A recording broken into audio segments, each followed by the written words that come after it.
If you are looking for a fact that is universally acknowledged but which has had zero impact on human behaviour, I would look at the failure rate for M&A. Firstly, everyone knows that there is no such thing as a merger, only acquisitions. Sometimes you only know who acquired who when the dust settles, but the saying about the failure rate is more troubling.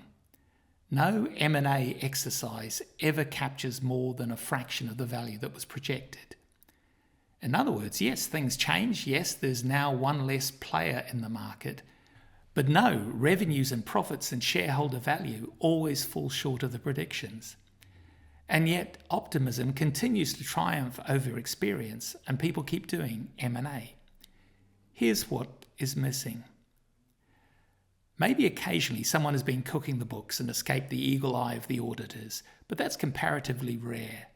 Huge effort goes into validating the accounts on both sides and thinking through whether certain product lines need to be retired to avoid cannibalism and so on. But what happens on the human capital side of things? It's never exactly ignored, but the problem is that there's no good way of measuring human capital.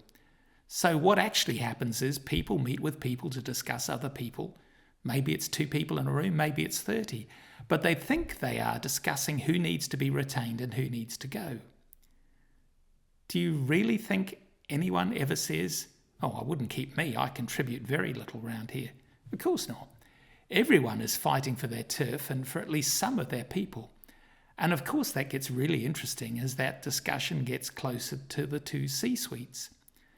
So when the knives are finally put away and the dust settles, the combined organisation looks a little like Dr. Frankenstein's monster, stitched together from various bits and pieces and then dressed in a nice suit. But what no one did was ask, where does the value in this organisation reside? And where in that organisation? Because what started out as an exercise in capturing value inevitably turned into one about cutting costs. What successful M&A requires more than absolutely anything else is the careful and accurate mapping of the people, the relationships and the teams and functions within each organisation, and an understanding of how these people and relationships produce value. That is not a 5-minute exercise and requires accurate, fine-grained and above all, objective data.